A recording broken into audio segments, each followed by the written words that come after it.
Well, this is rubbish. I don't have any tea. Why did I say this is rubbish? Anyway. We're eating more cress, and I guess I'm going at... You know what? No, hold up. I need at least water. I'm not gonna... Why don't I have any tea ready? I always have tea ready when I do this. Don't worry about me.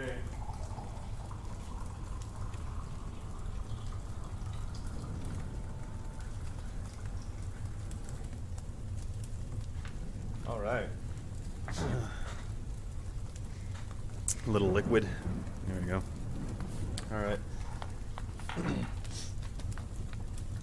So we're continuing our reading of Cress. When you're making a salad, lettuce. Jump back into it. That was bad even by my standards. I want a compilation by the time this thing is done of all the old man noises I made while reading this series. Chapter 24. The creature balked and tumbled down the dune, blood dribbling from the wound on its side. Cress cried out and fell backward.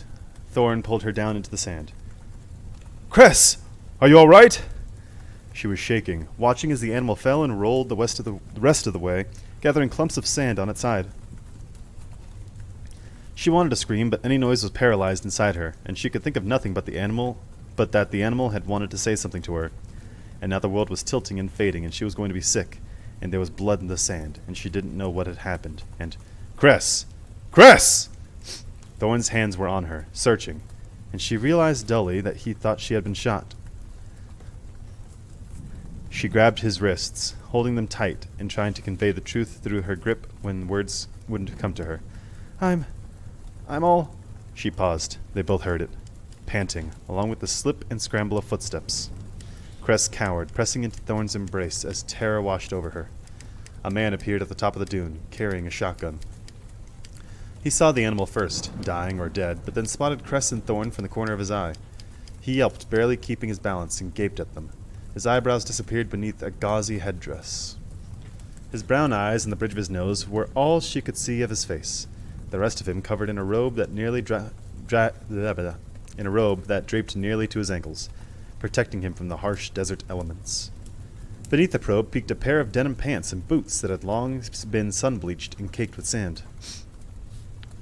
He finished his own inspection of Cress and Thorne and lowered the gun. He began to speak, and for a moment Cress thought that the sun and exhaustion had driven her mad after all.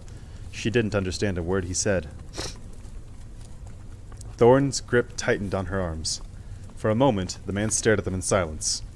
Then he shifted, his eyebrows lowering and revealing flecks of gray in them. So this is the Sahara Desert. Very deep. Maybe some...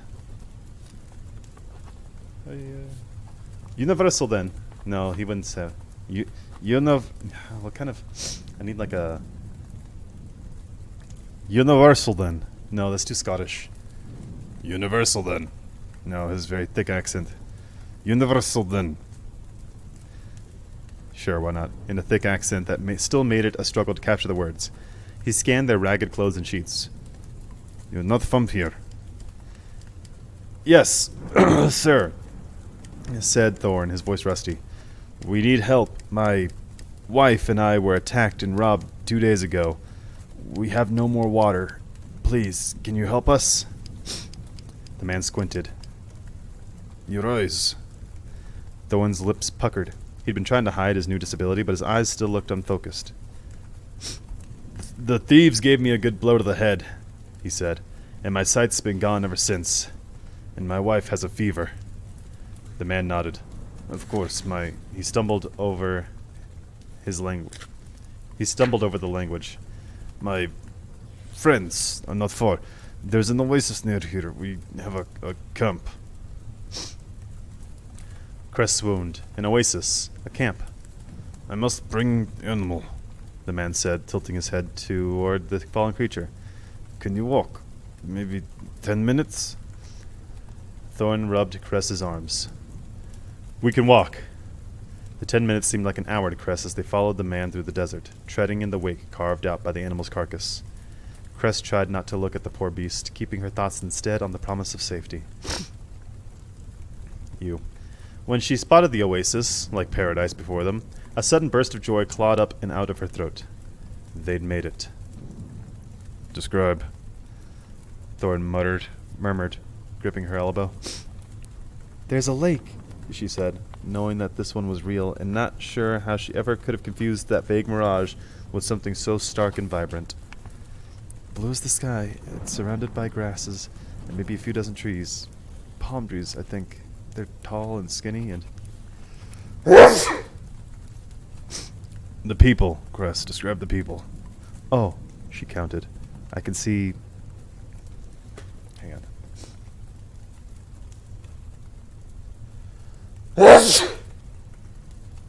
Sorry about that. The people. Oh, I can see 7 people. I can't tell their genders from here. Everyone is wearing pale-colored robes over their heads. There are, I think, camels tied up near the water. And there's a fire. And some people are setting up mats and tents. And there's so much shade. The man with his kill stopped at the bottom of the slope. The man is waiting for us, Cress said. Thorne bent near to her and placed a kiss against her cheek. Cress froze. Looks like we made it, Mrs. Smith.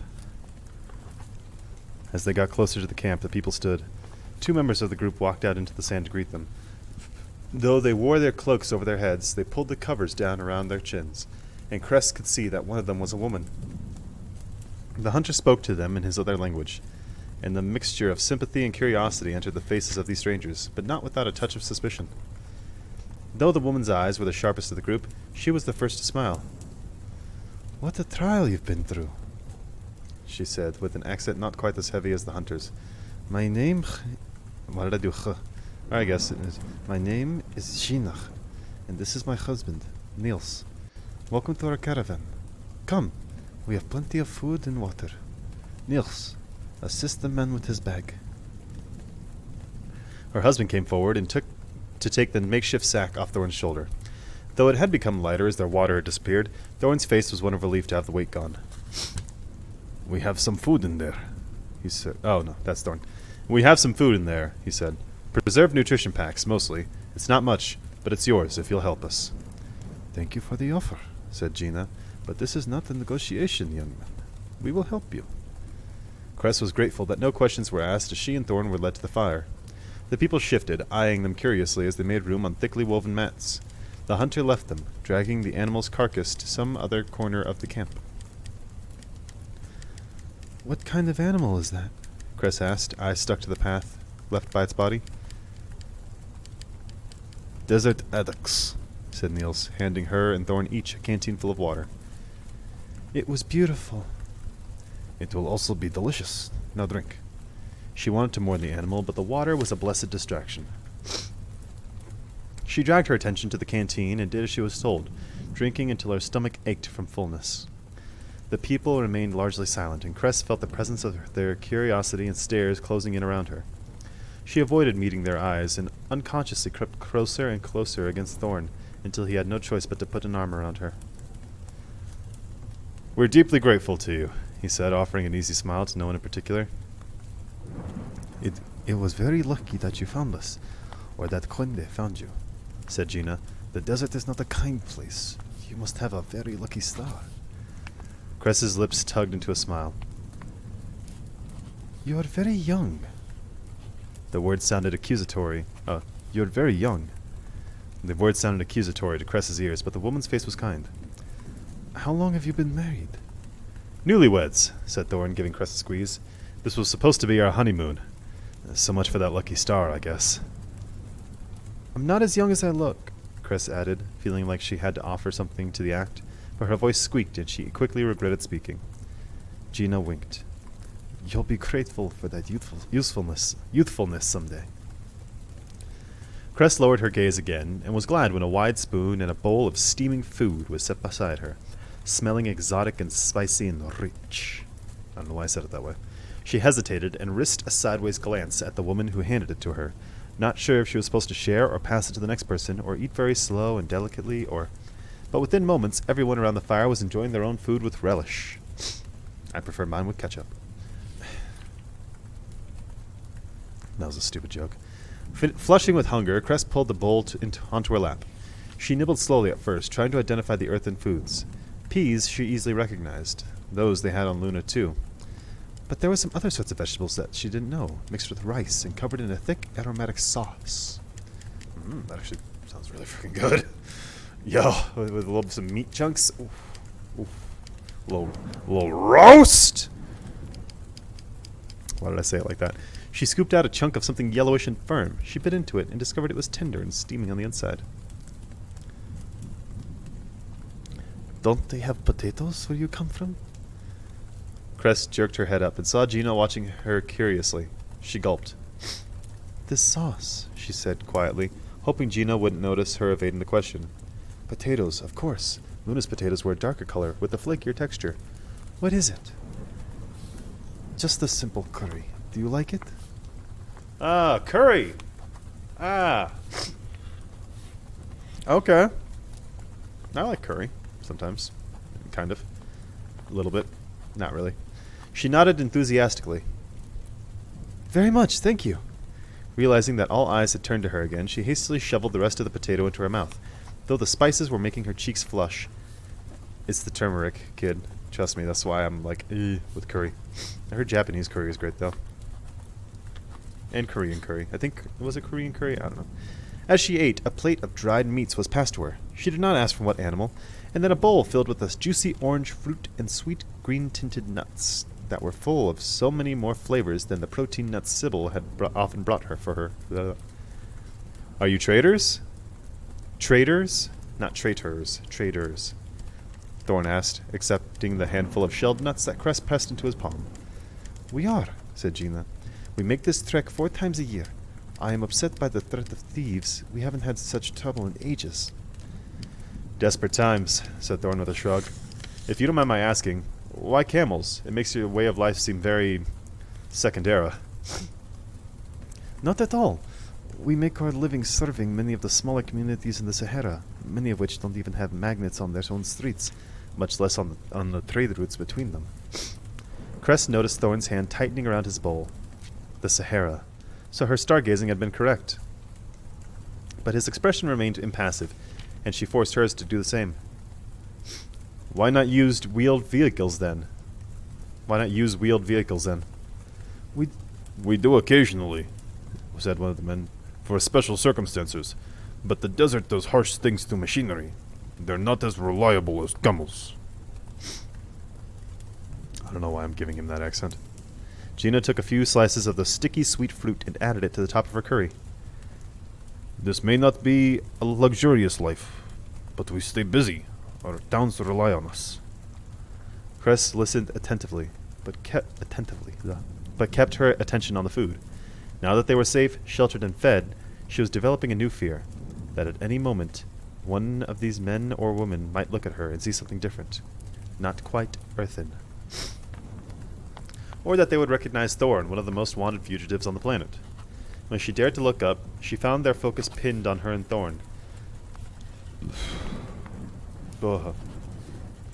She hunkered over her bowl of food, trying to fend off their prying eyes, and hoped that no one spoke to her. She became certain that any word she said would mark her as different, that simply by meeting their gazes she would give herself away. Not many tourists come through here, said Gina's husband, Niels. Oh, his accent is way worse. Any foreigners are usually just here for mining or archaeology. The sides of the desert have been mostly forgotten since the outbreak started. We heard the outbreaks aren't half as bad as rumored, said Thorne, lying with an ease that astonished Cress. You heard wrong. The plague outbreak is as bad as they think. Worse. Which town were you traveling to? Asked Gina. Oh, whichever one you're going to, Thorne said, not missing a beat. We don't want to burden you. We'll take our leave in any town with a net screen. You wouldn't happen to have any port screens on hand, would you? We do, said the oldest woman, perhaps in her 50s, but net access is fickle here. We won't have a good connection until we get to Kufra. Kufra? The next trading town, said Niels. It will take us another day to get there, but you should be able to find whatever you need. We'll rest today and tonight and set out tomorrow, said Gina. You need to replenish yourself, and we want to avoid the high sun. Thorne flashed a most grateful smile. We can't thank you enough. A bout of dizziness spun through Cress's head, forcing her to set down the bowl.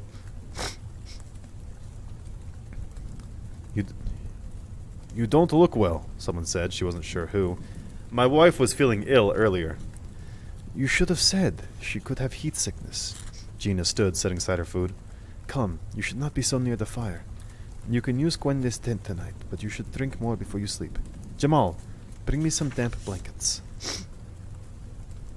Okay, right. See, and hang on. This one more paragraph. Let me finish here before I get into this. Cress accepted the hand that pulled her to her feet. She turned to Thorne and gathered her courage to give him a small, non-theatrical kiss on the cheek. But as soon as she bent toward him, blood rushed to her head. The world flipped over. White spots prickled at her eyesight, and she collapsed into the sand. Okay. Right, okay, look. Okay, right. So what I'm thinking is that she was just given, not poison, but they roofied her food. Because the timing from when she started eating to now is suspicious. Also, they're strangers. And, look, I don't have any experience interacting with caravans, okay? The most I know is playing a hand of caravan in Fallout New Vegas. So, literally nothing. However, in my opinion, in my experience, caravans are either the sweetest or the most evil. Or advantageous, we'll say. They probably roofied her food. And that's what I'm going to think until I'm proven otherwise. Chapter 25.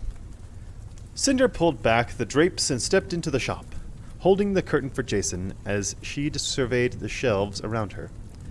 Jars were filled with assorted herbs and liquids, many of them labeled in a language she didn't know. Although if she stared at them for too long, her netlink would begin searching for a translation.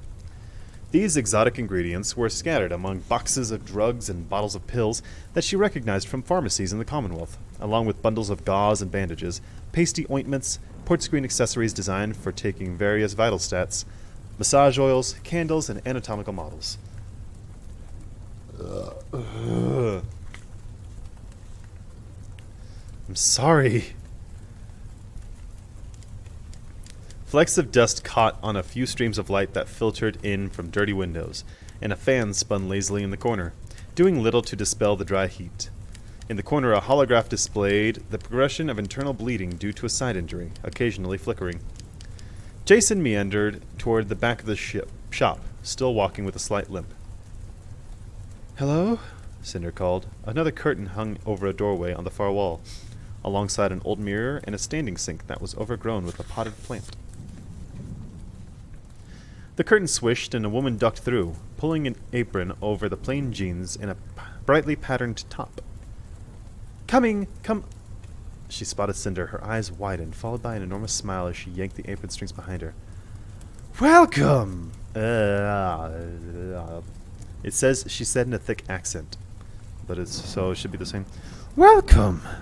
What the fuck? Welcome! Whatever. She said in a thick accent that Cinder was becoming familiar with. Hi, thank you. Cinder set a port screen down on the counter between them, pulling up the list that Dr. Erland had recorded for her. I'm here for some supplies. I was told you would have these things? Cinder Lynn. She raised her head. The woman was still beaming. Yes? You are brave and beautiful. She tensed, feeling more like the woman had threatened her than complimented her. In the moments following the unexpected statement, she waited for her lie detector to come on, but it never did. Brave, maybe, at least. She could comprehend why someone would say that after they'd heard the stories about the ball. But beautiful? The woman kept smiling. Thank you? She nudged the port screen toward her. My friend gave me this list.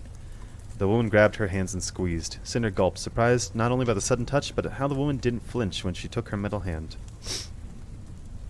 Jason leaned over the counter and slid the port screen toward the woman so suddenly that she had to release Cinder's hand in order to catch it. We need these things, he said, pointing at the screen. The woman's smile vanished as her gaze swept over Jason, who was wearing the shirt from his guard uniform. freshly cleaned and patched so that the bloodstains hardly showed on the maroon fabric. My son was also conscripted to become a guard for Lavanna, her eyes narrowed. But he was not so rude. Jason shrugged. Some of us have things to do. Wait, said Cinder. You're Lunar? Her expression softened when she focused on Cinder again. Yes, like you. She buried the discomfort that came with such an open admission. And your son is a royal guard? No. He chose to kill himself rather than become one of her puppets. Hang on. No. She chose to kill himself rather than become one of her puppets. She flashed a glare at Jason and stood a little taller. Oh, I'm so sorry, said Cinder. Jason rolled his eyes. I guess he must not have cared about you very much. Cinder gasped. Jason! Shaking his head, he snatched the port screen back from the woman. I'll start looking, he said, shouldering past Cinder. Why don't you ask her what happened next? Cinder glared at his back until he disappeared down one of the rows. Sorry about that, she said, searching for some excuse. He's, also Lunar. He is one of hers. Cinder turned back to the woman, who looked offended at Jason's words. Not anymore. Grunting, the woman tried to reposition the fan so Cinder could catch most of the gentle breeze. Courage comes in many forms. You know about that. Pride flickered over the woman's... What the fuck? Woman's face. I didn't catch the typing was weird. I guess so. Perhaps your friend was brave enough to join her guard. My son was brave enough not to. Rubbing absently at her wrist, Cinder leaned against the counter. Did something happen afterwards? Of course. There was still pride on her face, but also anger, and also sadness. 3 days after my son died, 2 men came to our house. They took my husband out into the street and forced him to beg the queen's forgiveness for raising such a disloyal child. And then they killed him anyway as punishment. And as a warning to any other conscripts who were thinking of disobeying the crown. Her eyes began to water, but she held on to a pained smile. It took me almost 4 years to find a ship that was coming to Earth and willing to accept me as a stowaway. 4 years of pretending that I didn't hate her. Of pretending to be one more loyal citizen. Cinder gulped. I'm so sorry. Reaching forward, the woman cupped Cinder's cheek. Thank you for defying her in a way that I never could. Her voice turned to steel. I hope you kill her. Do you carry fentanyl 10? Fentanyl 10. Yeah. Do you carry fentanyl 10? Asked Jason, returning to the counter and dropping 3 small boxes onto it. Pressing her lips, the woman took the port screen out of his hand. I will do this, she said, slipping around the corner and heading toward the front corner of the store. That's what I thought, he muttered. Cinder propped her chin on her metal fist, eyeing him. I never realized Royal Guard was a mandatory position. Not for everyone. A lot of people want to be chosen. It's a big honor on Luna. Did you? He slid his gaze to her. Nah, I always wanted to be a doctor. Nah, I always wanted to be a doctor. His tone was thick with sarcasm, and yet Cinder's optibionics didn't peg it as a lie. She crossed her arms. So who are you protecting? What do you mean? Something scraped against the floor, the shopkeeper shoving around dusty bins. When you were conscripted to be a royal guard, who would Lavanna have murdered if you'd refused? His pale eyes frosted over. Reaching past the counter, he angled the fan toward himself. Doesn't matter. They're probably going to end up dead anyway. Cinder looked away. Because he'd chosen to join her side, his loved ones could suffer. Maybe not, she said. Lavanna doesn't know that you betrayed her yet. She could think I glamored you, but I'm forcing you to help us. And you think that will make a difference? It might. She watched as the shopkeeper dug through a bin.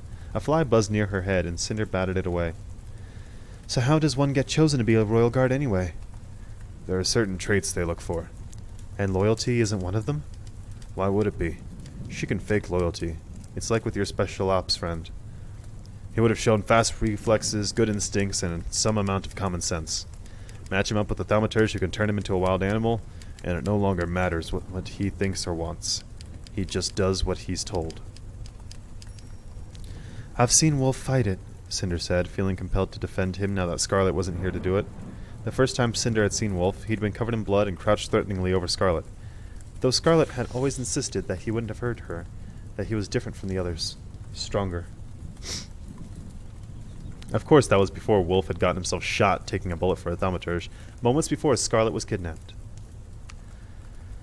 It's obviously not easy to do, she amended, but it is possible for them to fight against the mind control. Lots of good that seems to have done him.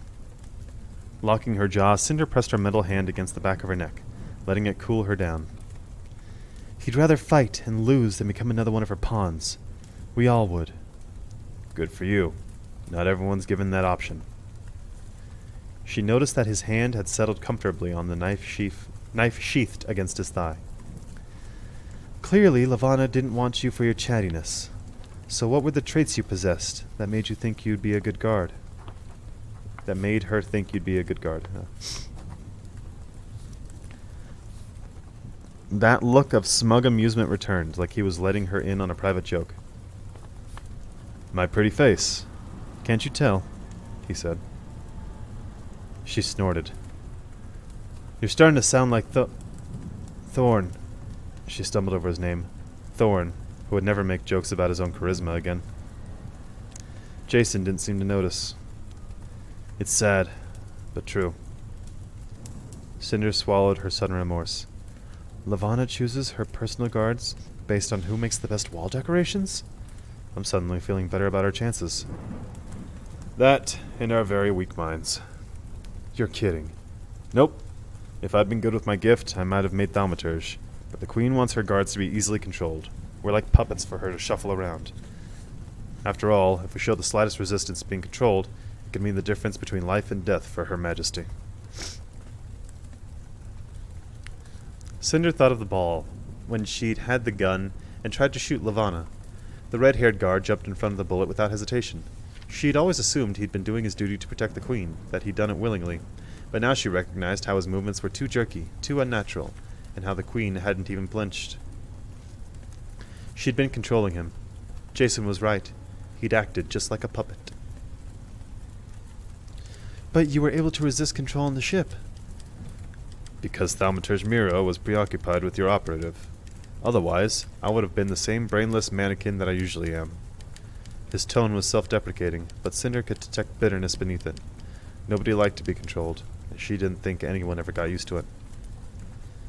And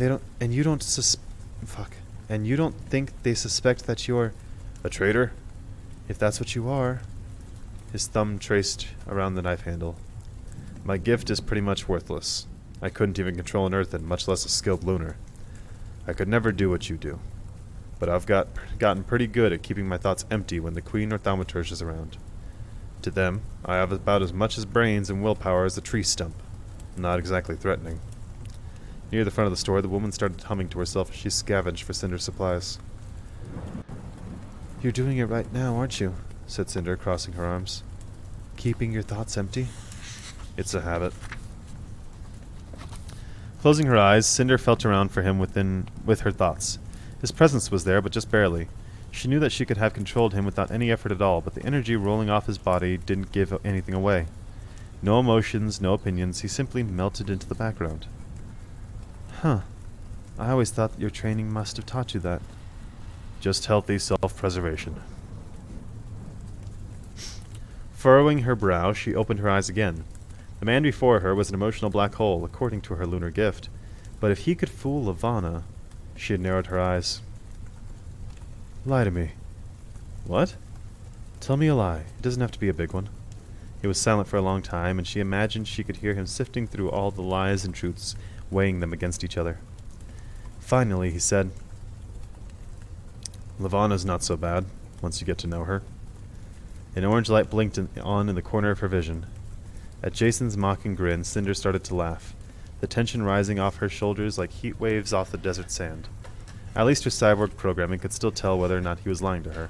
which meant he hadn't been lying when he said he was loyal to his princess and his princess alone. The shopkeeper returned and dumped an armful of different drugs on the counter, scanned the port screen, whistled, then drifted away again. "Now that you know all about me," said Jason, as if it were anything close to true, "I have a question for you." "Go for it," she said, organizing the bottles into neat rows. "My secrets are mostly public knowledge these days."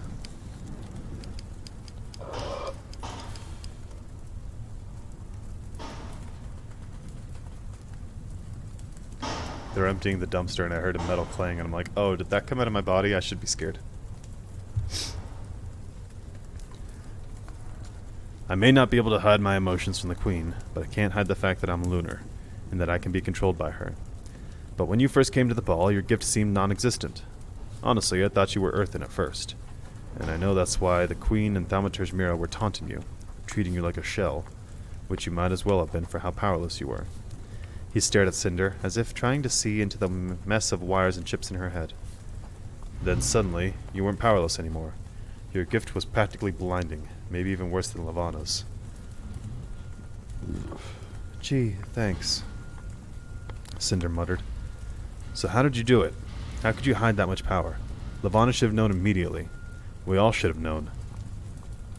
Now when I look at you, it's practically all I see."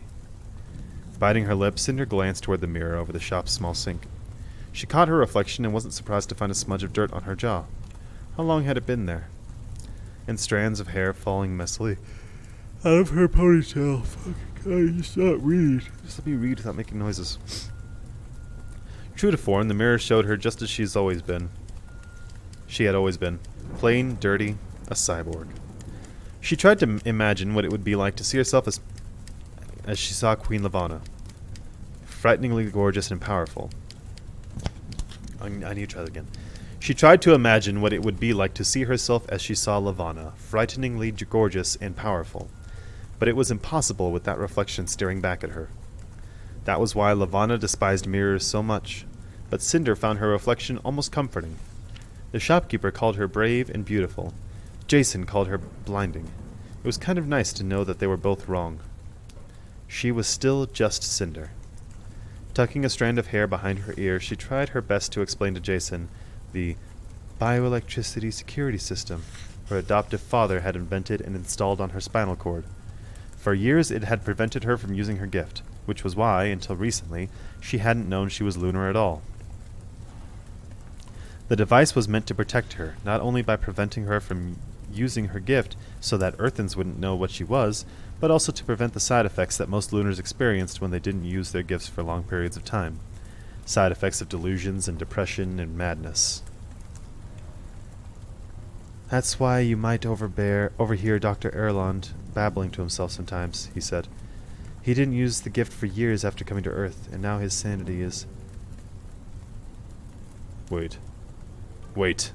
She paused, not only because Jason had spoken, but because something had changed in the air around them. A sudden spike of emotion, catching Cinder off guard. "This device kept you from losing your mental stability, even though you weren't using your gift for years?" "Well, it kept me from using my gift in the first place, and also protected me from those side effects." He turned his face away from her and took a minute to school his features back into nonchalance, but it was too late. There was a new intensity behind his eyes as he grasped the implications. A device that could take away a person's lunar gift would make them all equal. "Anyway," said Cinder, rubbing the back of her neck where the device was still installed, though now broken. "Dr. Erland disabled it. My gift has been coming and going for a couple weeks before the ball, but then all the emotional stress overwhelmed my system and the device, and there I was, fully lunar. Not a moment too soon." She cringed, recalling the sensation of a gun pressed against her temple. "Do any more of these devices exist?" he said, his eyes strangely bright. "I don't think so. My stepfather died before it was fully tested, and as far as I know he didn't manufacture any others, although he may have left behind some plans or blueprints that explain how it works." "Doesn't seem possible, an invention like that. It could change everything." He shook his head, staring into space as the shopkeeper returned and set a basket full of supplies on the counter. She grabbed the bottles from before and threw them on top, along with Cinder's port screen. This is perfect, said Cinder, pulling the basket toward her. Thank you so much. The doctor said you could put it on his tab? No payment for Cinder Lynn, said the woman, waving one hand, while she pulled a port screen out of her apron pocket. But may I take your picture for my net profile? My first celebrity. Cinder flinched away from her. I'm sorry. I'm not really doing the picture thing these days. The woman wilted in disappointment, tucking her port back into her pocket. Sorry, really. I'll talk to the doctor about paying you, all right? She hauled the basket off the counter without waiting to hear another argument. Not doing pictures these days? Jason muttered as they hurried through the shop. How very lunar of you. Cinder glared again at the sudden burning sunlight. Very wanted criminal of me, too. Yeah. I mean, she's the most wanted person in the Commonwealth, right? Or in the planet right now, so... Of course she's going to want to hide it. What else can you expect from her? Water. There we are.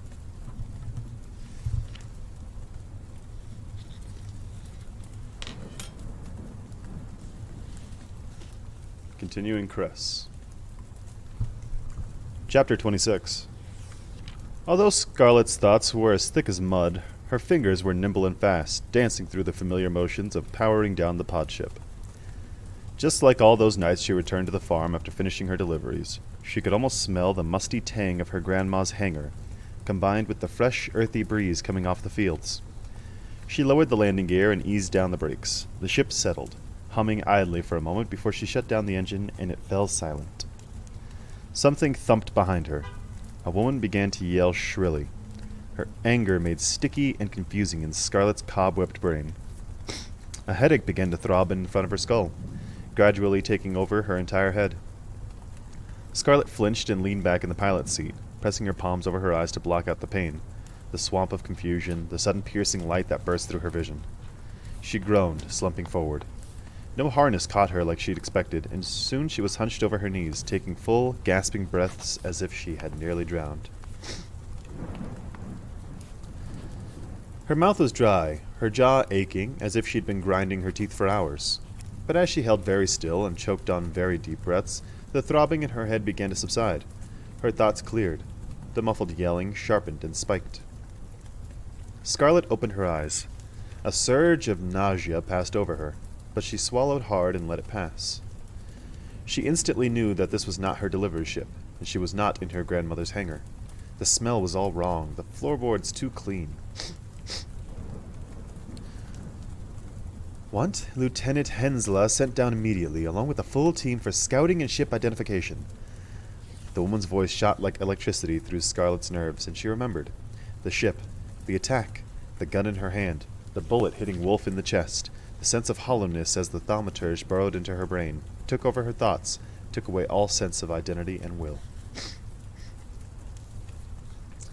Use the shuttle's history to track the last location and see if it has any lingering connectivity to the main ship. They may have gone to Earth. Figure it out. Find her.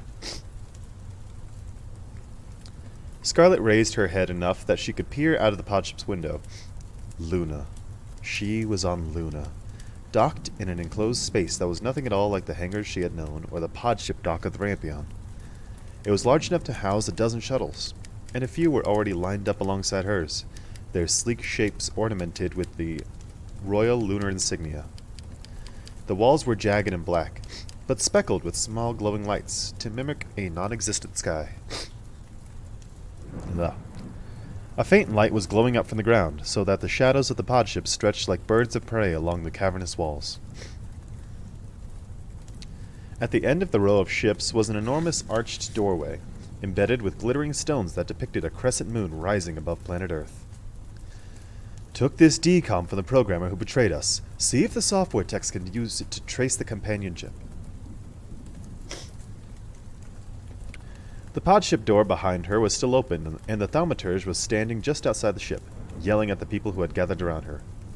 2 guards in red and gray uniforms, and a middle-aged man who wore a simple belted robe and was hastily plugging information into a port screen.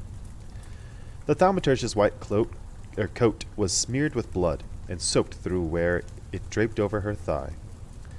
She stood slightly hunched, her hands pressed over the wound. The arched door began to open, cutting a slit through the center of the glittering earth as the doors peeled back.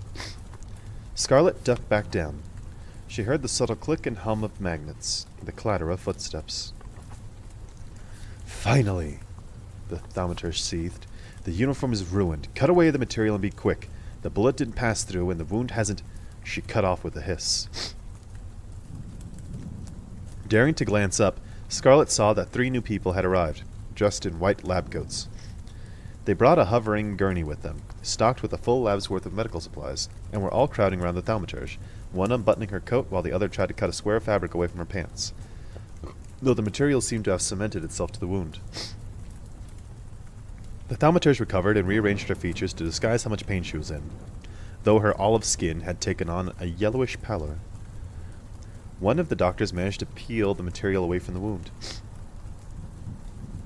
Have Sierra send for a new uniform and contact Thaumaturge Park to inform him that there will soon be changes to our procedures for gathering intelligence in relation to the Earthen leaders.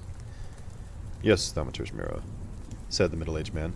Speaking of Park, you should know that he already had a meeting with Emperor Cato regarding our fleet of operatives that appears to no longer be in disguise. She cursed. I forgot about the ships.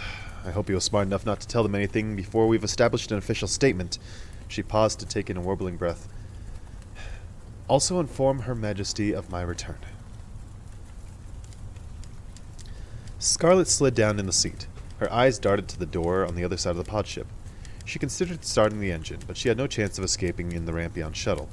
They had to be underground, and the port's exit probably required special authorization to open. But if she could reach one of the other ships...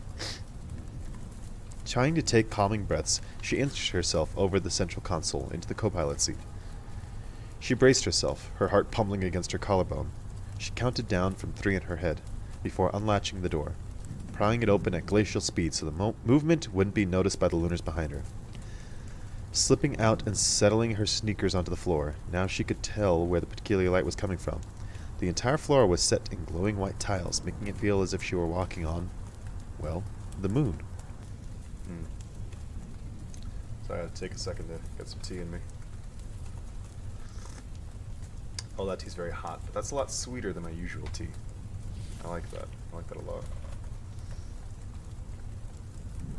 A little water to help with the burn.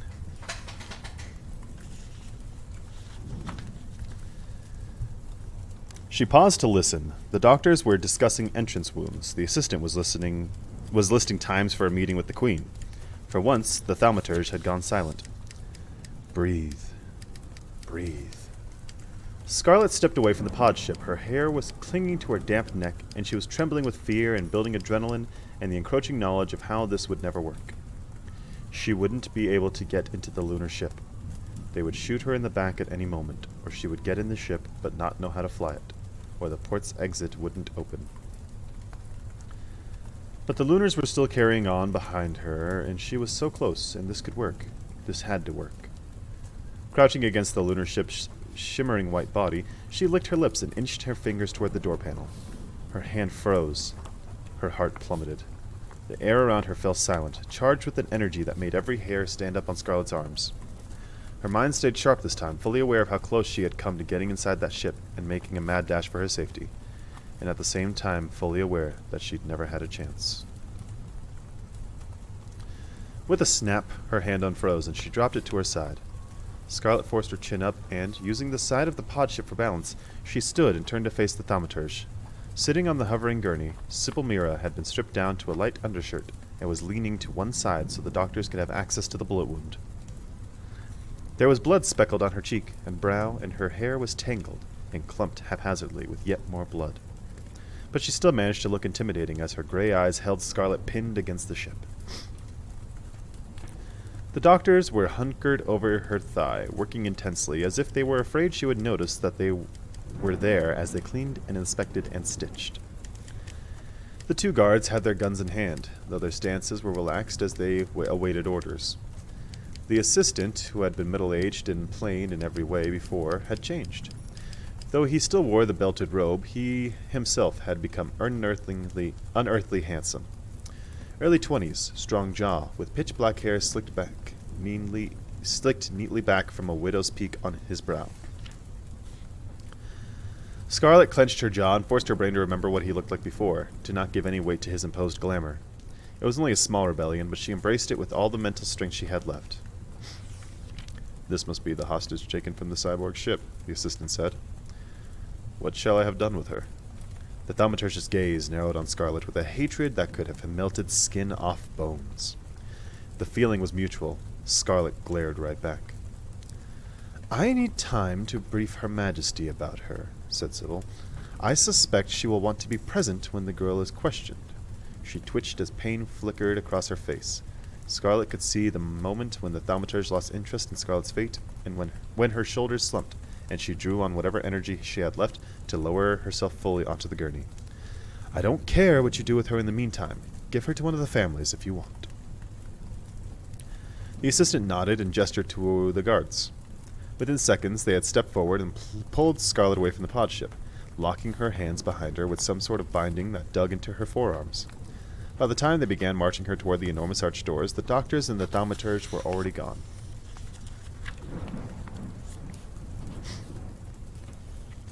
Chapter 27.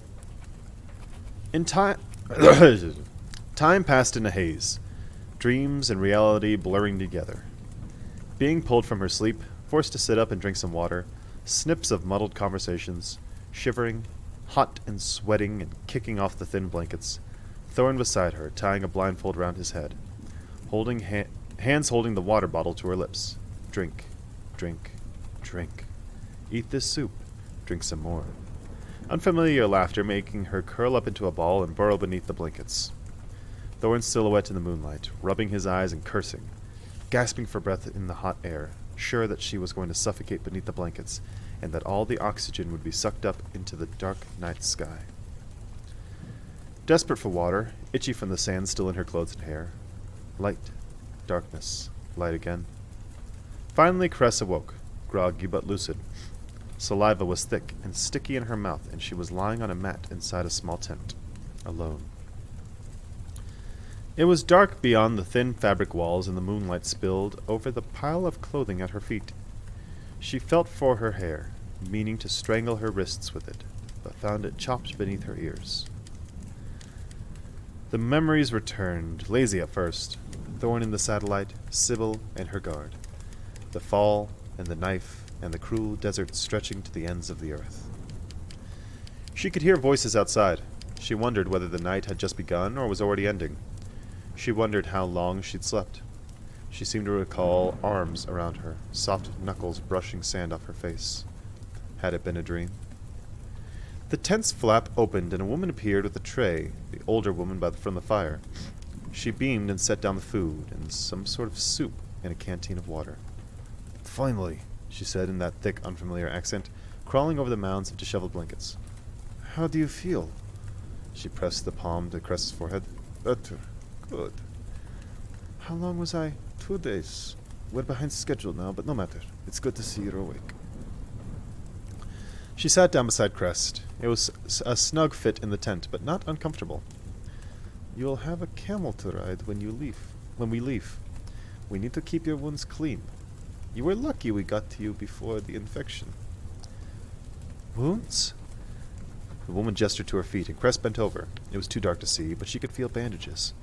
Even 2 days later, they were sore to the touch, and her leg muscles tingled from exertion. Where's... She hesitated, unable to remember if Thorne had given himself a fake name. My husband. By the fire. He's been entertaining us with talk of your whirlwind romance. Lucky girl. She gave a sly wink that made Cress withdraw, then patted Cress's knee. She handed the bowl of soup to her. Eat first. If you're strong enough, you can come join us.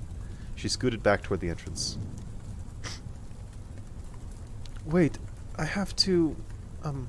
She blushed, and the woman gave her an understanding look. I'm sure you do. Come along. I'll show you where to do your business. There was a pair of boots by the tent's opening that were far too big for her. The woman helped Cress stuff them with cloth until they bordered uncomfortable, though the bottoms of her feet still stung, and then she led her away from the fire to a hole they'd dug into the sand at the edge of the oasis.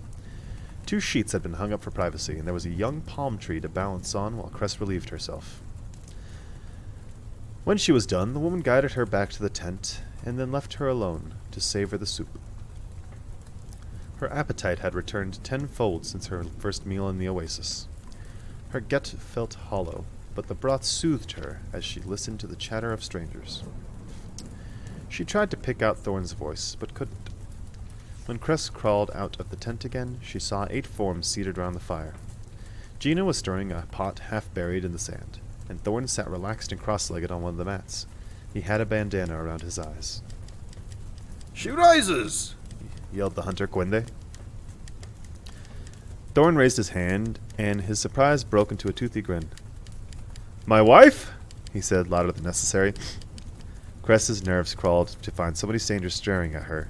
Her breathing became erratic, and she considered feigning a dizzy spell to seek solace back in the tent. But then Thorne was standing, trying to, wobbling on one knee like he might trip right over the fire. "Uh-oh." Cress darted to his side. With her help, he heaved himself up to his feet and grasped her hands, still shaky. "Cress?" "Yes, Cap. You're finally awake. How do you feel?" He sought out her head, his palm landing first on her nose before sliding up to her forehead. "Oh, good. Your fever's gone down. I was so worried." He pulled her into an embrace, dwarfing her in his arms. Cress squeaked, but the sound was muffled in the cotton of his shirt. He released her just as quickly and cupped her face in both hands. "My dear Mrs. Smith, never scare me like that again." Although his act was overdone, Cress felt a jolt behind her sternum at seeing his mouth set just so, feeling his hands so tender against her cheeks. "I'm sorry," she whispered. "I feel much better now." "You look much better," his lips quirked. "At least I'm assuming you do." Thorne dug his toes into the sand and flicked up one end of a long stick, catching it easy. "Come on, let's go for a walk. Try to get some real alone time on this honeymoon of ours." He twisted his face into a wink that was obvious even beneath the blindfold. The crowd around the fire hollered as Thorne took Cress's hand. She guided him away from the taunts, glad that the night's darkness hid her burning cheeks. "You seem to be getting around well," she said when they'd gone some distance from the fire, though she was glad when Thorne didn't release her hand. "I've been practicing walking with the new cane. One of the guys made it for me, and it's a lot nicer than the metal one.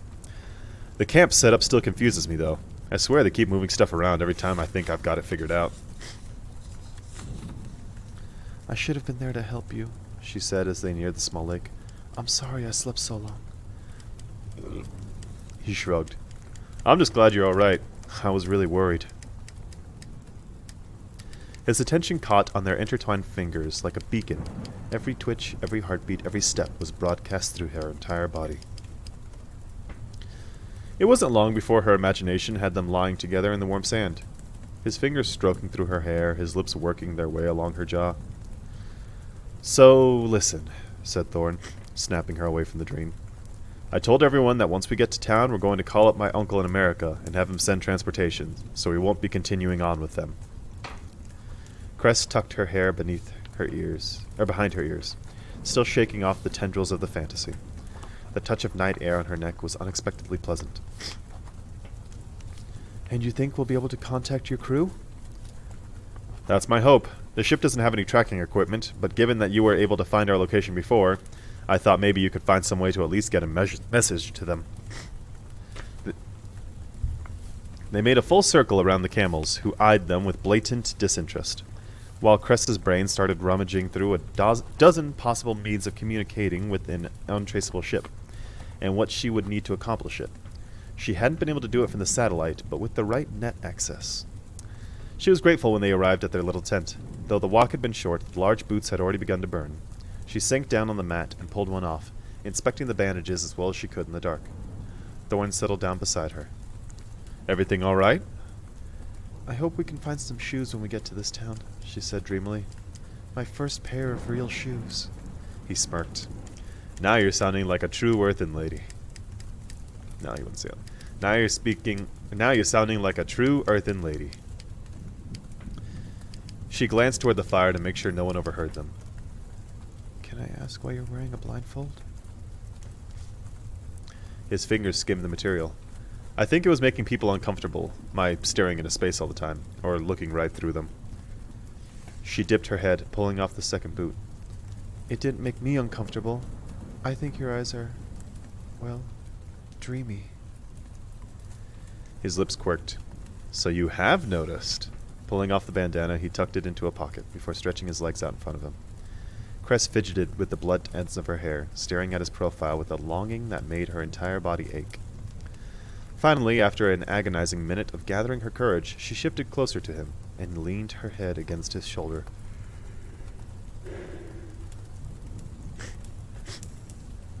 Good idea, he said, wrapping an arm around her waist.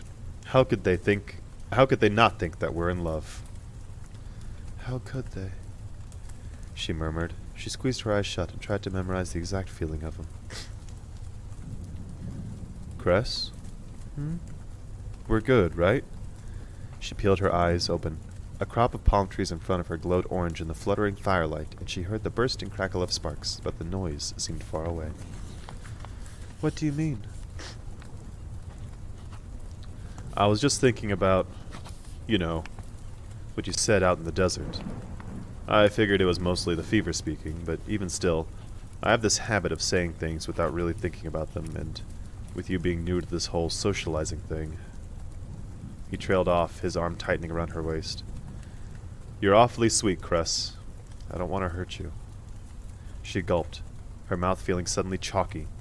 Never had she thought that such kind words could sting, but she couldn't help feeling that his compliment didn't mean what she wanted it to mean. She peeled her head off his shoulder. You think I'm naive?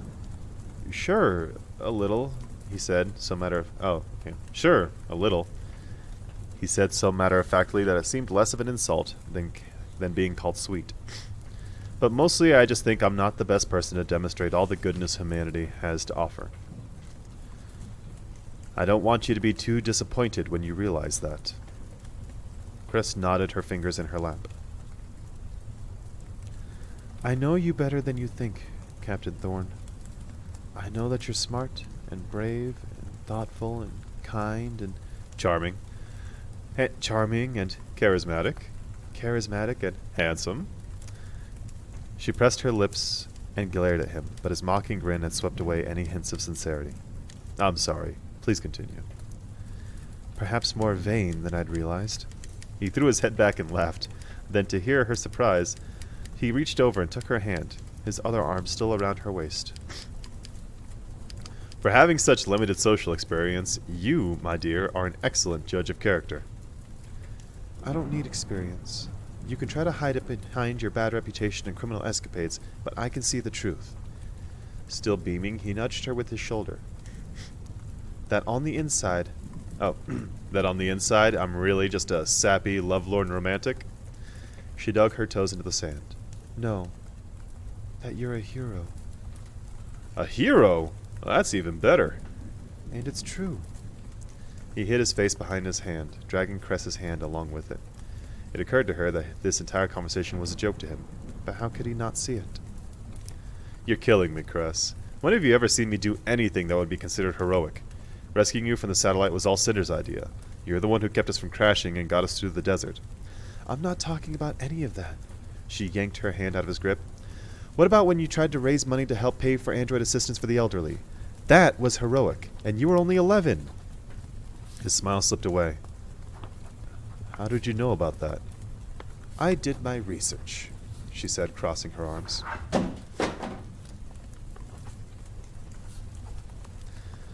Thorne scratched his jaw, his confidence momentarily thrown. All right, he said slowly. I stole a necklace from my mom and tried to sell it. When I got caught, I figured they wouldn't punish me if they thought I'd been trying to do a good thing. And since I had to give the money back either way, it didn't really matter. So I made up the story about giving the money to charity. She frowned. But if that's the case, what were you really going to do with it? He sighed dreamily. Buy a hover racer. The Neon Spark 8000. Man, I really wanted that. Cress blinked. A hover racer? A toy? Fine, she said, smothering the twinge of disappointment. What about when you released that tiger from the zoo? Really? You think that was heroic? He was a poor, sad animal locked up his whole life. You must have felt bad for him. Not exactly. I grew up with robotic cats instead of real pets, so I thought that if I let him out, he would bow to my every whim, and I could take him to school and be ridiculously popular because I was the kid with the pet tiger. He waved his hand through the air as if he could illustrate his story as he spoke. Of course, the second he was out and everyone went running for their lives, I realized how stupid that was. He rested his elbow on his knee, cupping his chin. This is a fun game. What else do you have? Cress could feel her worldview crumbling. All those hours of scouring his records, justifying his mistakes, certain that she alone knew the true Carswell Thorne.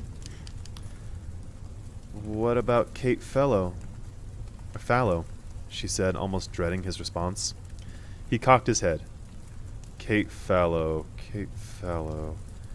When you were 13, some classmates stole her port screen and you stood up for her. You tried to get it back. Oh, that Kate Fallow! Wow, when you research, you really research, don't you? She chewed on her lip, watching him for a reaction. Something to say that in this one instance, at least, she had been right. He'd rescued that poor girl. He'd been her hero. Actually, I did have a little bit of a crush on Kate Fallow. I wonder what she's up to these days, he said distractedly. Her heart fluttered, grasping at the slim strings of hope. She's studying to be an architect. Ah, that makes sense. She was really good at math. So, don't you see how heroic that was? How selfless, how valiant? The corner of his lips twitched, but it was half-hearted and quickly faded as he turned his face away from her. He opened his mouth to speak, but hesitated before finally he sought out her hand again. Yeah, I guess you're right, he said, squeezing. Maybe there's a little bit of hero in me after all. But, really, Cress, only a little. You've got it in you, Thorne. I believe in you, buddy. Chapter 28. They decided to spend an extra day in the camp, to make sure Cress was fully recovered, but set out early the following morning, packing up their tents and mats beneath a still dark sky. Gina told Cress that they should arrive in Gufra by late afternoon, and that by getting such an early start, they would cover a lot of ground before the scorching heat claimed the sand. They ate a quick meal of dried meats, gathered some wild dates from the trees, and left the sanctuary of the oasis.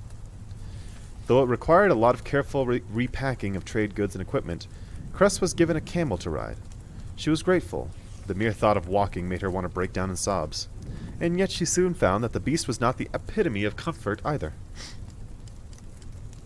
Within hours, her hands ached from clenching the reins, and her calves were red and irritated. The cloak that the caravanners loaned her kept her protected from the sun, but as the day stretched on, there was no respite from the heat.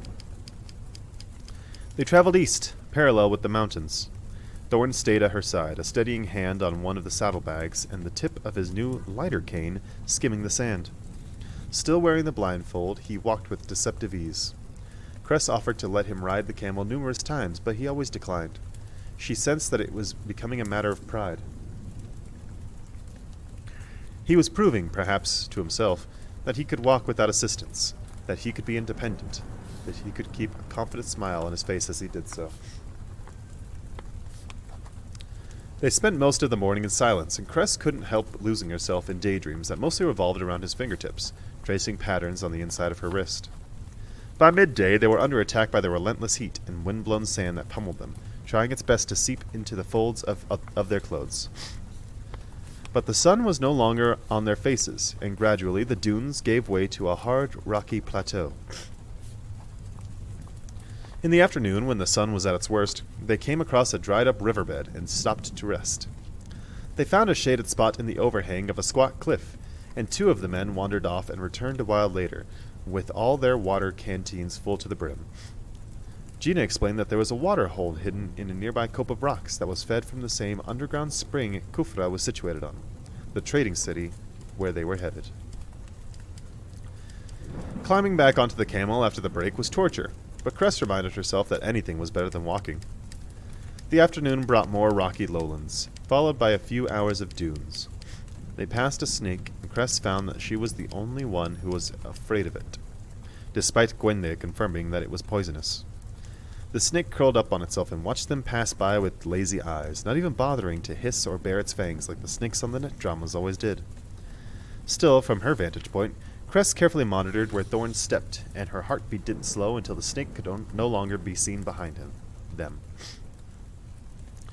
Then, when Cress was sure the insides of her thighs had been rubbed raw, Thorne reached up and fumbled around with his palm, until his palm landed on her knee. "Do you hear that?" She listened, but all she heard was the familiar soft clopping of the camels. "What?" "Civilization." Civilization. Yeah, that's how he'd say it. She squeezed the camel's reins, but it wasn't until they crested the next dune that the noise separated itself from the dead desert silence, and she saw it. A city sprouted up in front of them, unfolding in the desert among sheltering rocky cliffs. The buildings were all compacted together, but even from this distance, Cress could see the blur of green trees sprouting between them. It did not seem possible that a city could exist in the middle of such a harsh, unforgiving desert, and yet there it was, without any preamble. One step desert, the next step paradise. "You're right," Cress breathed, eyes wide. "We're almost there. We made it." "What does it look like?" "I don't know where to start. It looks crowded. There are people and buildings and streets and trees." Thorne laughed. "You just described every town on the planet." She couldn't help giggling along with him, suddenly overcome with elation. "I'm sorry, let me think. Most of the buildings are made out of stone or maybe clay, and they're kind of tan, peachy color, and the whole city is surrounded by a tall stone wall, and there are a lot of palms on all the streets. There's a lake that looks like it stretches down the middle of the city, almost from end to end, and I see little boats in it, and so many trees and plants, and I think, to the north, beyond the houses, I think they're growing crops of some sort. Oh!" "What? Oh, what?" "Animals! At least a few dozen. Goats, maybe? And that one over there has sheep. They just look like they look just like they do on the net." "Tell me about the people." She tore her focus away from the creatures that were lazing in what shade they could find and tried to pick out the people wandering the streets. Though it was moving into evening, what appeared to be the main road was still teeming with small open-air shops, vibrantly patterned fabric walls fluttering in the breeze. "There's a lot of them, mostly dressed in robes like we are, but there's a lot more color." "And how big is the city?" "Hundreds of buildings!" Thorne smirked. "Try to temper that enthusiasm, city girl.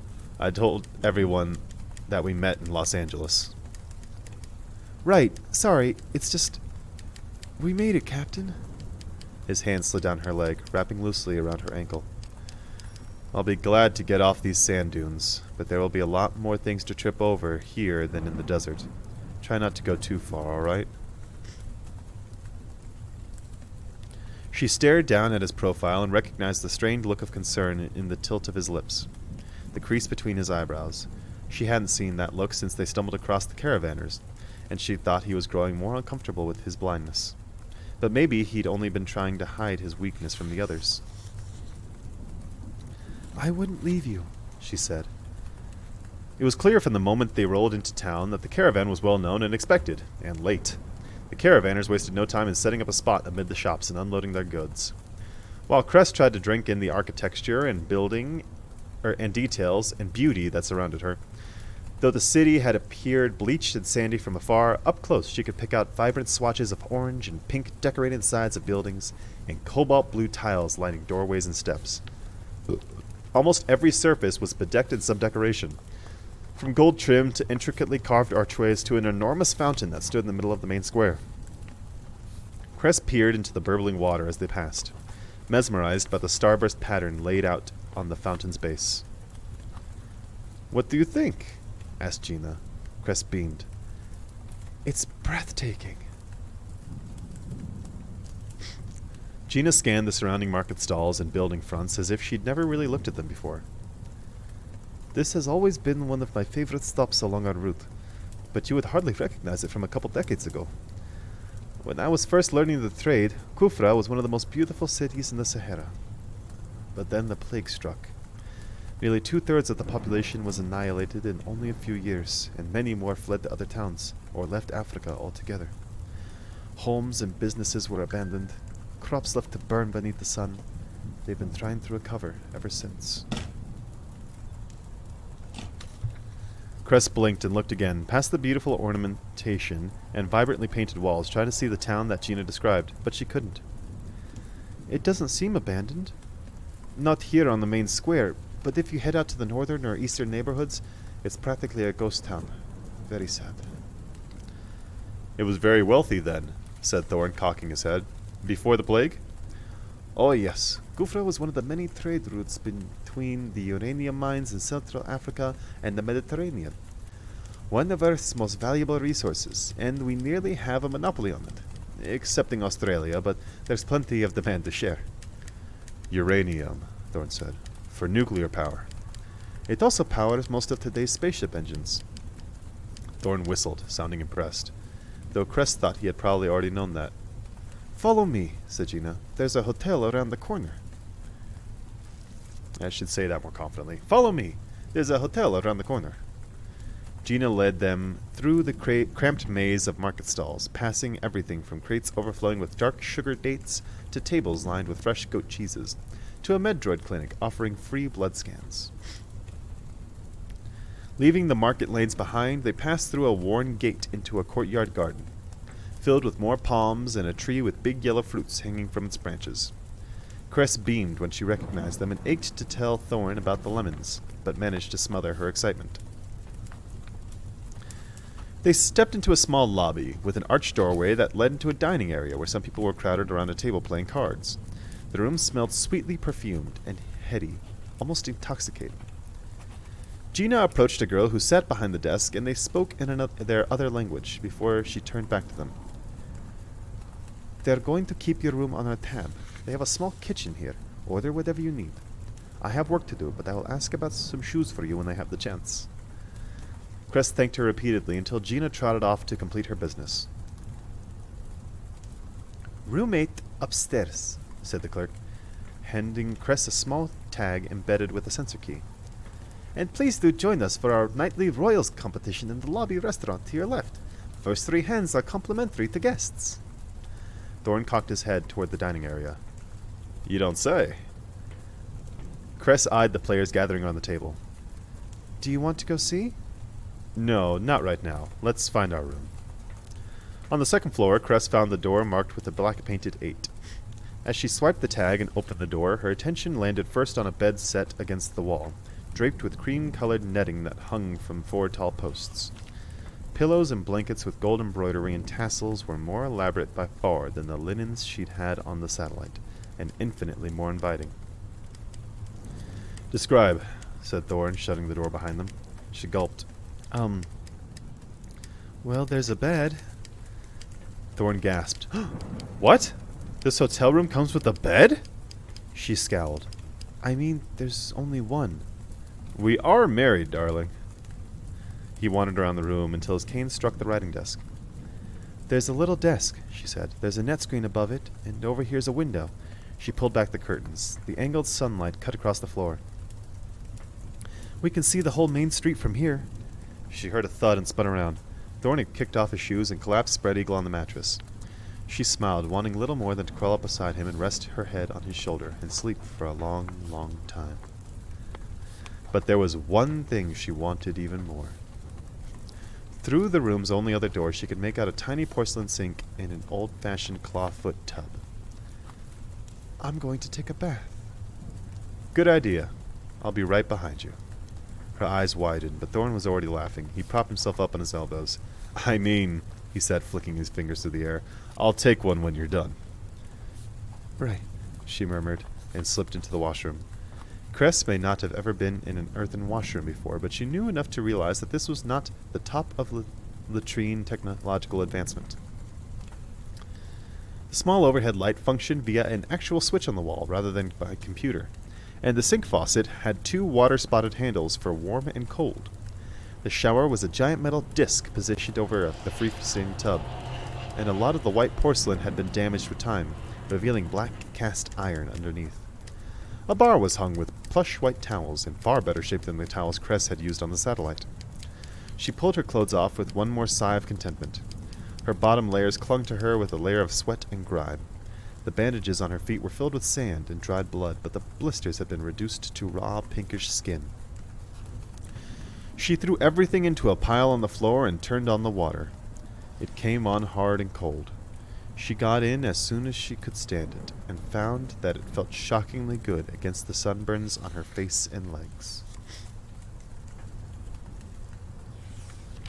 My dogs are on the porch, and they're having a great time, but it's cold, and I want to close the door, but also I want them to have their sunshine. The water heated fast, and soon a cloud of steam was wafting up around her. She found a bar of soap, packaged in waxy paper. With a moan of ecstasy, Cress sat down in the water and lathered up her hair, amazed at how short and light and easy to clean it was. As she soaked, she started to hum, imagining her favorite opera music blaring through the satellite speakers, surrounding and uplifting her, her quiet humming turning into singing, the words whimsical and foreign. She sang one of her slow Italian favorites, humming the melody when she forgot the words. By the time she reached the end of the song, she was beaming beneath the fall of water. Cress opened her eyes. Thorne was leaning against the washroom's doorway. She pushed herself to the back of the tub and wrapped her arms over her chest. A cascade of water splashed onto the floor. "Captain!" He grinned wide. Where did you learn to sing like that?" Her face flamed. I'm not wearing any clothes!" He raised an eyebrow. "Yes, I'm aware of that." He pointed to his eyes. "No need to rub it in." Cress curled her toes against the bottom of the tub. You shouldn't. He held up his hands. All right, I'm sorry. But that was beautiful, Cress. Really, what language was it? She shivered despite the steam. Old Italian. I don't know what all the words mean. Huh. He turned toward the sink. Well, I liked it. Her mortification began slipping away as she watched him fumble around for the faucet. Do you see any washcloths? She told him where to find them, and after knocking a second bar of soap onto the floor, she had found a clean cloth and was soaking it in the sink. I think I might go down to the lobby for a bit, he said, swiping the cloth over his face and leaving streaks of clean amid the dirt. Why? See if I can get more information on this place. If we can find one of those abandoned neighborhoods, that would be the best place for Cinder and the others to come get us. After we contact them.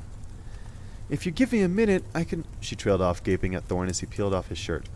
Her heart struck in her throat as she watched him wring out the cloth before washing his arms off his arms and neck and chest and underarms. Setting the cloth aside, he cupped his hands beneath the faucet and slicked water through his hair. Her fingers twitched with the sudden Her fingers twitched with the sudden irrepressible desire to touch him. That's all right, he said, as if she hadn't just lost the ability to form coherent sentences. I'll bring us back some food. Cress splashed herself with water, willing her brain to focus. But you said there are things to trip over, and that I shouldn't leave you, and... Don't you want me to come? His hand searched around the walls until it stumbled across one of the hanging towels. He pulled it off the rack and briskly rubbed it over his face and through his hair, making it stand on end. No need. I won't be long. But how will you... Really, Cress, I'll be fine. Maybe you can take a look at that net screen, see if you can figure out some way to contact the crew. He grabbed his shirt from the counter and shook it out, sending dust and sand flying before pulling it over his head. He retied the bandana over his eyes. Be honest. Do I look like a famous wanted criminal right now? He struck a pose, complete with dazzling smile. With the messy hair, filthy clothes, and bandana, she had to admit that he was almost unrecognizable from his prison photo, yet somehow still heart-throbbingly gorgeous. She sighed. No, you don't. Good. I'll see about getting us some clean clothes while I'm down there, too. Are you sure you don't need me? I was overreacting before. We're in civilization now. I've got this. He was all charisma as he blew her a kiss and left. Chapter 29. Stepping back from the Rampion's hulking side, Cinder shaded her eyes with one arm and peered up at their slipshod work. Jason was still up on one of the squeaky metal ladders that the townspeople had brought them, painting over all that remained of the ship's signature decoration. The lounging naked lady, the mascot that Thorne had painted himself before Cinder had ever met him. Cinder had hated the painting from the moment she laid eyes on it, but now she was sad to see it covered up, like she was erasing a part of Thorne, a part of his memory. But word had gotten out through the media that the wanted ship had this very specific marking, and that was unacceptable. Swiping a bead of sweat from her brow, Cinder surveyed the rest of their work. They didn't have enough paint to cover the entire ship, so they opted to focus on the main ramp's enormous side panel, so that it would at least look like that exterior piece had been fully replaced, which wasn't uncommon, rather than looking like they had tried to cover something up, which would defeat the purpose. Unfortunately, it seemed that as much black paint had ended up on the dusty ground and the townspeople who had come out in droves to help them than actually ended up on the ship. Cinder herself had paint dried on her collarbone, her temple, clumped in her hair, and stuck in the joints of her metal hand, but she was relatively unscathed compared to some of their assistants. The children in particular, eager to be helpful at first, had soon made a game of seeing who could paint up their bodies to look the most cyborg. Yeah. It was a strange honor. Since Cinder had arrived, she'd been seeing this mimicry more and more. The backs of t-shirts illustrated with bionic spines, shoes decorated with bits of assorted metal, necklaces hung with washers and vintage lug nuts. One girl had even been proud to show Cinder her new, real tattoo, wires and robotic joints overtaking the skin of her left foot. Cinder had smiled awkwardly and resisted the urge to tell her that the tattoo wasn't cybernetically accurate. The intention made Cinder uncomfortable, not because she wasn't flattered, but because she wasn't used to it. She wasn't used to being accepted by strangers, even appreciated. She wasn't used to being admired. Hey, mongrels, try to stay in the lines. Cinder looked up just as Jason flicked his paintbrush, sending a splatter of black paint at the 3 children beneath him. They all shrieked with laughter and ran for cover beneath the ship's underside. Wiping her hands on her cargo pants, Cinder went to look at the finger painting the kids had been doodling on the other side of the ramp's plating. Simple stick figures depicted a family holding hands. 2 adults, 3 children of various heights. And at the end, Cinder. She knew it was her by the ponytail jutting out from the side of her head, and how one of the stick figure's legs was twice as wide as the other. She shook her head, baffled. The ladder shook beside her as Jason clambered down. You should wipe it off, he said, unhooking a damp rag from his belt. It's not hurting anything. Scoffing, Jason draped the rag over her shoulder. The whole point of this is to get rid of obvious markings. But it's so small. Since when are you two so sentimental? She blew a strand of hair out of her face. Fine. Pulling the rag off her shoulder, she set to scrubbing the paint off before it could dry. I thought I was the one giving orders around here. I hope you really don't think I'm just here to be bossed around some more. Jason dropped his paintbrush into a bucket at the ladder's base. I've taken enough orders in my life. Cinder refolded the rag, searching for a spot that wasn't already soaked through with paint. You have a funny way of showing loyalty. Chuckling to himself, though Cinder wasn't sure what he had found so amusing, Jason stepped back and peered at the enormous black square that now made up the ship's main ramp. Good enough. Scrubbing away the last bit of the painting, her own amateur portrait, Cinder stepped back to join him. The ship no longer looked like the ramp beyond she'd come to think of as home. It no longer looked like the stolen ship of Captain Carswell Thorne. She swallowed the lump in her throat. All around her, strangers were helping to gather up the painting supplies, scrubbing paint off one another's faces. Pausing to take enormous drinks of water and smiling.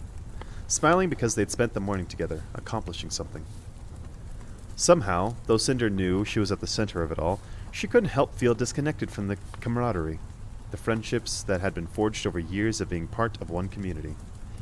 And soon she would be leaving, maybe, someday, even returning to Luna. So, when do we start your flying lessons? Cinder started. Excuse me? Ship needs a pilot, said Jason, nodding toward the front of the ship, where the cockpit windows were glinting almost blindingly bright in the sun. It's time you learned how to fly it yourself. But aren't you my new pilot? He smirked. In case you haven't noticed, people tend to get killed around you. I don't think that's a trend that's bound to stop anytime soon. A boy a few years younger than Cinder ran up to offer her a bottle of water, but Jason took it out of his hand before Cinder could and took a few long draughts. Cinder would have been annoyed if his words, at once so practical and painful, weren't keeping her from feeling anything other than shock. I'll start teaching you the basics after we eat. He paused, passing the bottle to her. Cinder took it numbly. Don't worry, it's not as hard as it looks. Or, fuck, sorry, that's Jason. Don't worry, it's not as hard as it looks. Fine, Cinder finished off with the water. It's not like I'm busy trying to prevent a full-scale war or anything. Is that what you're doing? He eyed her suspiciously. Here I thought we were painting a spaceship. A comm pinged in the corner of Cinder's vision, from Dr. Erland. She tensed, but the comm was only two tiny words that made her entire world start spinning again. He's awake, she said, mostly to herself. Wolf is awake. Turning away from the ship and lingering townsfolk, Cinder thrust the empty water bottle into Jason's stomach and took off running toward the hotel. Wolf was sitting up when Cinder burst into the hotel room. His feet were bare, his torso was still covered in bandages. He didn't look at all surprised to see Cinder, but then he would have heard her pounding up the old wooden stairs. Probably smelled her too. Wolf! Thank the stars, we were so worried. How do you feel? His eyes, duller than usual, flickered past her toward the hallway. He frowned like he was confused. A second later, Cinder heard footsteps and turned just as Dr. Erland brushed past her, carrying a medical kit. He is still under heavy painkillers, said the doctor. Try not to ask too many confusing questions, if you would. Gulping, Cinder followed the doctor to Wolf's side. What happened? Wolf said. His words barely slurred. He sounded exhausted. We were attacked by a thaumaturge, said Cinder. Part of her felt like she should take Wolf's hand, but the most intimate contact she'd ever had with him before was the occasional friendly punch to the jaw. It wouldn't have felt natural. So instead, she stood just within arm's reach, her hands fisted in her pockets. You were shot. We didn't know. But you're all right. He's all right, isn't he, Doctor? Erland flashed a light past Wolf's eyes. Wolf flinched back. He is better than I would have expected, he said. It seems you're on target to make a full recovery, so long as you can avoid reopening your wounds in the meantime. We're on Earth. We're on Earth, said Cinder, not sure if that was obvious to Wolf or not. In Africa. We're safe for now. We're safe here, for now. But Wolf seemed distracted and upset as he tilted his head back and sniffed. His frown deepened. Where's Scarlet? Cinder grimaced. She had known the question would be coming. She had known that she wouldn't know how to answer when it did. His expression darkened. I can't smell her. Like she hasn't been here and like she isn't here. Dr. Erland pressed a thermometer against Wolf's brow, but Wolf snatched away before it could gauge his temperature. Where is she? Miffed, the doctor fisted his hand on his waist. Now that is precisely the type of jerky movement you should be avoiding.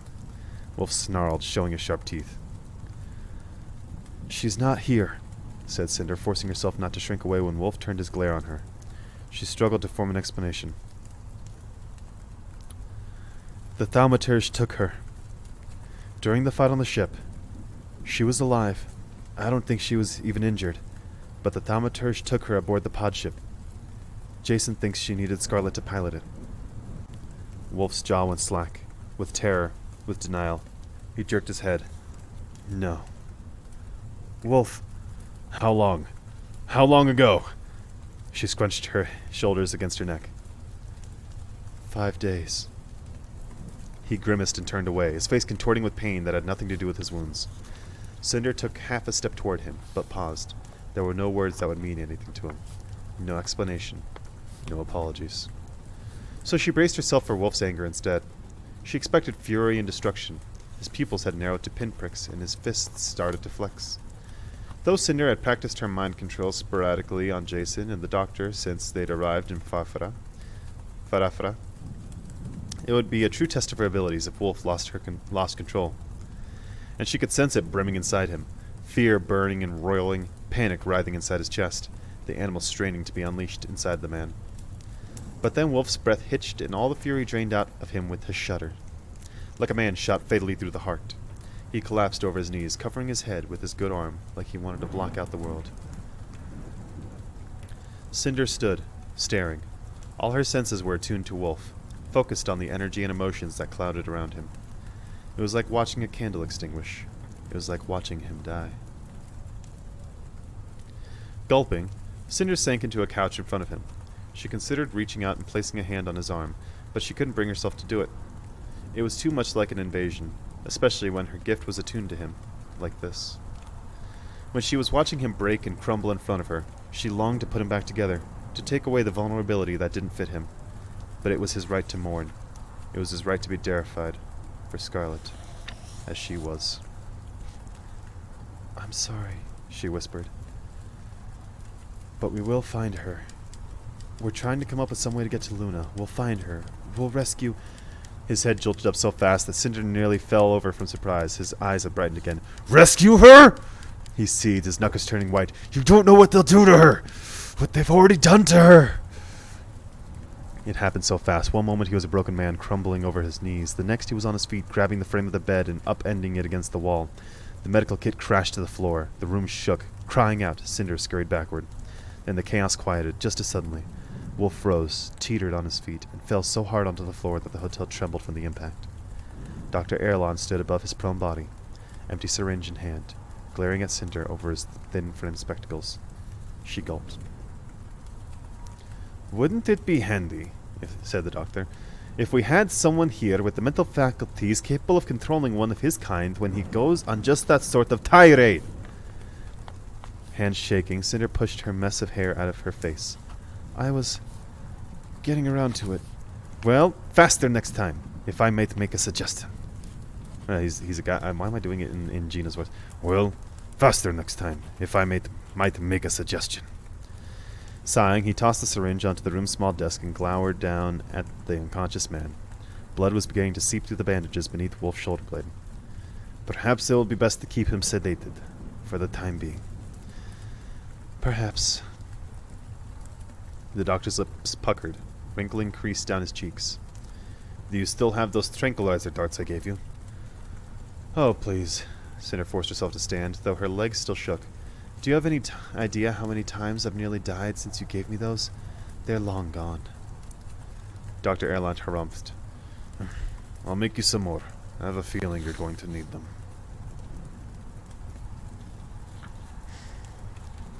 Hey. It was good. It was very good. Chapter 30. Actually, before we get to chapter 30, let's take a sip of water. That's a good sip of water. I'm going to close this door just a little bit. You're okay, babies. You can still go in and out. Just Daddy's cold, dude.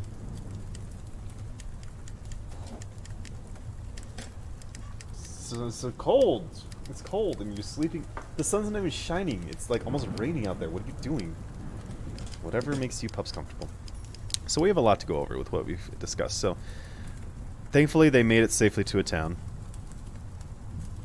Which, no surprise there. We knew that they were going to make it, and we knew everything was going to be fine on that front. Let's fuck with the lighting. That way my forehead doesn't shine like the sun. Hey. Cut that out. Hey, cut that shit out. Hold up. We knew that they were going to make it to civilization. There was no question about that. Thorne is taking a risk going out there without Cress's help. He should have Cress by his side. Especially being blind. And it kind of takes away from the illusion of them being married if he's trying to do shit on his own, but what do I know?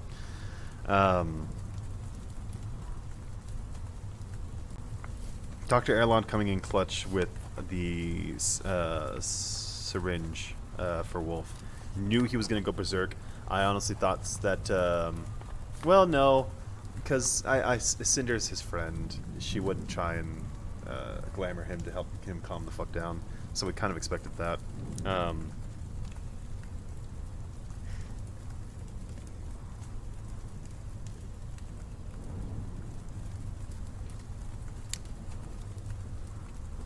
Why is Jason being a dick? That's my question, because like he has loyalty to his princess, fine, but why is he being a jackass? But I mean, he also has a point. He doesn't want to take any more orders. And Cinder doesn't know enough, or like isn't like princessy enough to make commands. So, in any case, chapter 30. Cress hummed to herself as she rubbed a towel through her hair, amazing at how the weight of it no longer pulled on her. She emerged from the washroom rejuvenated. Her skin was bright pink from scrubbing, and she managed to get almost all the dirt out from beneath her fingernails. Oh, that was vile. I'm sorry. God. I haven't even sipped on my tea, let me sip on my tea.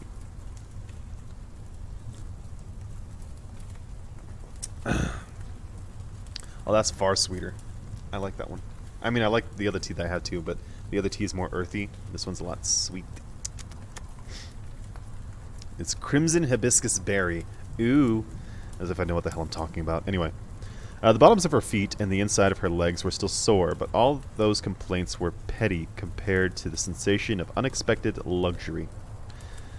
A soft towel, short clean hair, more water than she could drink in a year, or at least her long bath had made it seem endless. Cress eyed her pile of clothes and couldn't bear to put them back on.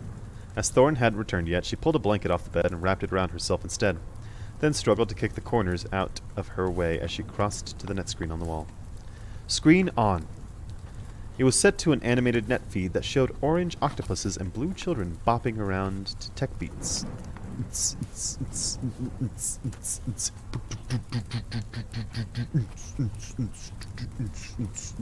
I don't know, that's what I'm... it's fucking... Boom, boom, boom, boom, boom, boom, boom, boom, boom. Anyway. Cress changed it to a local newsfeed, then opened a new box in the corner to check their GPS coordinates. Gufra, a trading city in the eastern edge of the Sahara. She zoomed out on the map and tried to pinpoint where the satellite would have landed.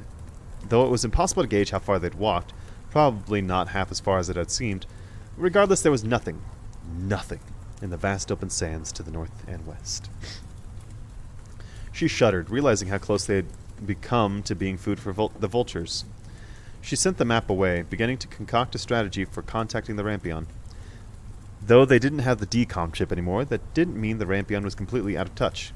After all, with or without tracking equipment, it would still have communication capabilities and a net protocol address. She could have hacked into the military database and tracked down the original NPA for the ship, but it would have been a waste of time. If it was that easy, the Commonwealth would have been able to contact the Rampion as soon as they had determined which ship they were after. Which meant the address had been changed, probably not long after Thorne's desertion. Which most likely meant the auto-control system had been replaced.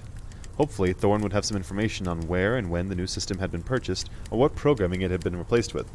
It was uploaded with a beautiful little droid named Aiko, who wants to be an escort droid, so just look up the Whore channel, and that's where you'll find her. If that's how they find the ship...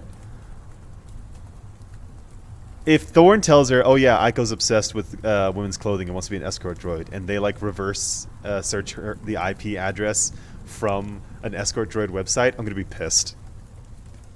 It will also fit perfectly. If he didn't know anything, well, she was going to have to get creative. That was not worth worrying about just yet. First thing first, she had to make sure there was someone aboard that ship to make contact. She began checking the fucking shit. Oh my god, what the fuck? She began by checking the news feeds. A simple search made it clear that, at this time, the Earthen media had no more information about the whereabouts of Lynn Cinder that they'd had 5 days ago. Lunar satellite. Lunar satellite. She snapped her attention to the news anchor, who was rambling in a foreign language, but most likely the language that the caravan hunter had first spoken to them. Cress frowned, thinking that she was only hearing things, but then she squinted at the man's lips. She thought she heard Sahara, and again, Lunar. Set translation overdub to universal language. The language switched as the news anchor was replaced with video footage from a vast desert, a horrendously familiar desert, and there in the middle of it was the wreckage that she and Thorne had abandoned. Her satellite, still attached to the obliterated lunar pod chip, and the parachute strung out behind it. A large square was cut from the fabric. She gulped. It wasn't long before the gist of the story had come through. Multiple witnesses had seen something drop out of the sky. The blaze could be seen as far north as the Mediterranean, and the satellite had been discovered 2 days later. There was no question that it was lunar-built. There was no question that someone had survived and abandoned the wreckage, taking what supplies they could carry. Authorities were still scouring the desert. They did not know whether they were looking for one survivor or many, but they could be sure they were looking for Lunars. And in the state of tension between Earth and Luna, they were not willing to risk the Queen's wrath if one of these fugitives were not found. Cress buried her hands in her damp, tangled hair. The implications hit her in fast succession. If any of the caravanners learned about the crash, they would no doubt suspect that Cress and Thorne were the survivors. They would turn them in, and when the authorities found Thorne, they would recognize him immediately. And not just the caravanners. Everyone would be suspicious about strangers right now. But then, a light amid the panic. If Lynn Cinder learned about this wreckage, then she too would know what had happened. She would know that Thorne and Cress were alive. The crew would come for them. It was all a question of who found them first. Cress ripped herself out of the chair and threw on her dirty clothes, ignoring how they scratched against her skin. She had to tell Thorne. She was cautious creeping down the hallway, trying to act natural, but not knowing what natural looked like. She was already aware of how much her fair complexion and hair made her stand out here, and she didn't want to draw any more attention than she had to. The noise from the hotel lounge roared up the staircase, laughter and bellowing and the clinking of glasses. Cress peeked over the banister. The crowd had quadrupled since they left the lobby. This must be a popular hour.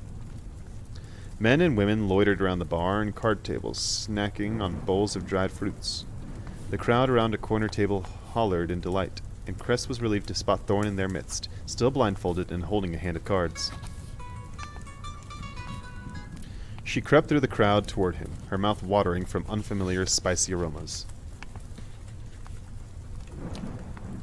The crowd shifted, and she froze. There was a woman on Thorne's lap. She was net drama beautiful, with warm brown skin and full lips and hair that hung in dozens of long, thin braids dyed various shades of blue. She wore simple khaki shorts and a blousy top, but somehow she made them look elegant. And she had the longest legs Cress had ever seen. The woman leaned forward and pushed a pile of plastic chips toward one of the other players. Thorne tilted his head in laughter. He took one of the few chips still in front of him and flipped it over his knuckles a few times before tucking it into the woman's palm. In response, she trailed her fingernails down his neck. The air burned around Cress, clinging to her skin and pressing against her, tightening around her throat until she couldn't breathe.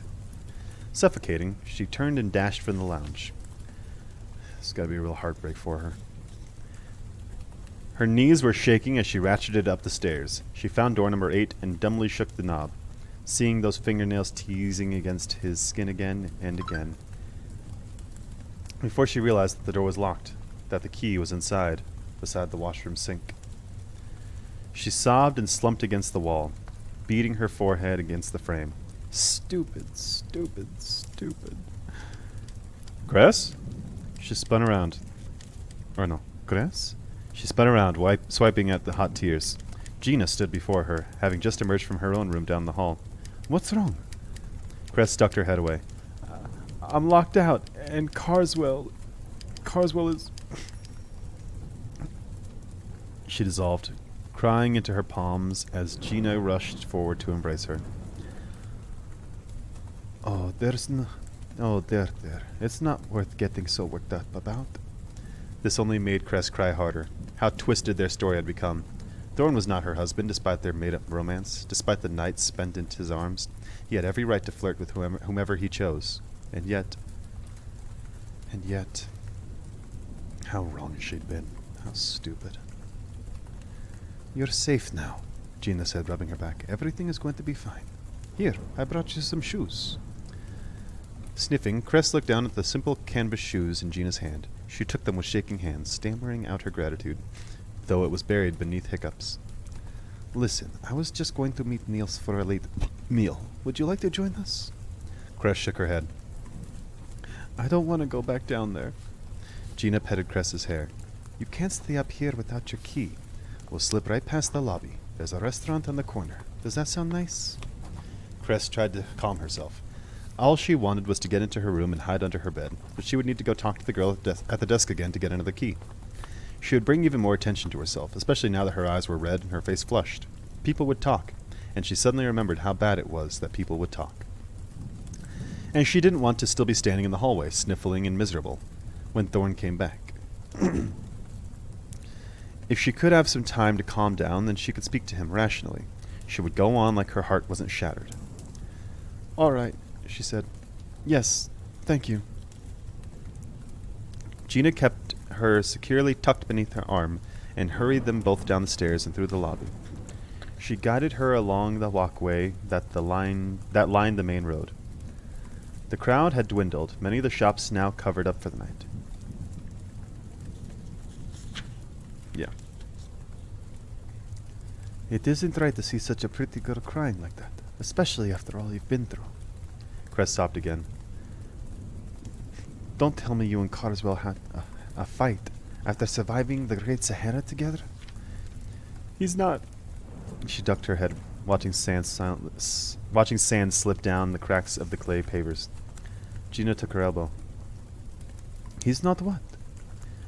Cress sniffled into her sleeve. Nothing. Never mind. There was a pause before Gina spoke, slowly. You're not really married, are you? Clenching her teeth, Cress shook her head. Gina lightly stroked her arm. We all have our secrets, and I can venture to guess your reasons. If I'm right, I don't blame you for the lies. She leaned close so that her forehead touched Cress's frizzing hair. You're Lunar, aren't you? Her feet stumbled and froze. She ripped herself away from Gina's gentle touch, instincts telling her to run, to hide. But Gina's expression was full of sympathy, and the panic quickly fizzled. I caught word of the fallen satellite. I figured it must have been you, but it's all right. She tugged Cress forward again. Lunars aren't so rare around here. Some of us have even come to appreciate having you around. Cress stumbled along beside her. Really? The woman tilted her head, squinting at Cress. Mostly we found that your people just want to keep to themselves. If they're going through all the trouble of making it to Earth, why risk getting caught and sent back, after all? Cress let herself be led on as she listened, surprised at how rationally Gina was speaking about it all. All the earthen media had led her to believe that there was such a hatred toward Lunars, that she could never be accepted. But what if that wasn't true at all? I hope you aren't offended by my asking, Gina continued, but are you ungifted? She nodded dumbly and was surprised at the smug grin that passed over Gina's face, like she'd guessed it all along. There's Niels. Cress's thoughts were swimming, to think that she and Thorne could have told him the truth from the start. But no, he was still a wanted criminal. She would have to think of a new story as to why she and Thorne were together. Did they think he was Lunar too? Niels and Gwende were standing outside a big dusty vehicle with enormous traction wheels. His hood was up, a cord plugged into a generator attached to a building, and a wide door was open in the back. They were loading things into it. Many sacks of goods that Cress thought she recognized from the camels. Making room for the new cargo? Said Gina, coming up to stand with the men. If Niels was surprised to see Cress there without her husband, he didn't show it. About done, he said, dusting his hands. The engine's near a complete charge. Should have no problem getting us to Farafra and back without having to break into the petroleum reserves. Oh, okay. So they're actually going to where the rest of them are. Oh, that's cool. Maybe they can get a ride. But they don't know that they're there, so yeah. Farah, Cress glanced at Gina. you're not staying? You're not staying? Gina clicked her tongue. Oh, Jamal and a few of the others are, but we have a new order, so we have to make a special trip. There's always more business to attend to. But you just got here. What about the camels? Niels laughed. They'll stay in the town stables and be happy for the break. Sometimes they suit our needs, and sometimes we need something a bit faster. He thumped a palm down the side of the truck. Have you been crying? It's nothing, she said, dipping her head. Gina? Gina's hand tightened on Cress's arms. She responded to his unspoken... Gina? Gina's hands tightened on Cress's arm, and she responded to his unspoken query in their other language. Cress flushed, wishing she knew what Gina was saying. Then she smiled, cryptically, and nodded. Cress was grabbed suddenly from behind. A hand clamped over her mouth, muffling her started cry as she shoved past Gina, past Niels. Her head was forced down and she was thrust into the back of the vehicle, banging her shins on the bumper. The hatch slammed shut. Pitch blackness surrounded her. Niels barked something she didn't understand, and then the engine rumbled beneath her. She heard two more doors slam near the front of the vehicle. No! She threw herself at the hatch, pounding her fist against the metal. She screamed into her throat went hoarse until the rumble and sway of the vehicle grew rough and the bumps threw her against a pile of bolted fabrics. Her mind was still spinning when, not minutes later, she felt the vibrations change. They had already left the paved streets of Kufra behind.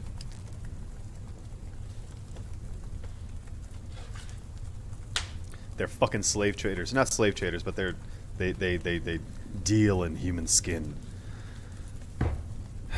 That's why she was pushing to see if Cress was lunar and then ungifted. There's probably a market for something like that. Oh. So Thorne's going to be left alone in Kufra. Assuming that they don't go back for him too. But no, if word's already gotten out about the satellite, and Thorne's blind. But if Cress is going to Farafra, maybe Cinder can help. But they don't know what she looks like. And if she tried to call for them, and Cinder's already so popular, she'll just think that it's another person. But then, if she mentioned where Carswell is, but then Jason's going to say it's a trap.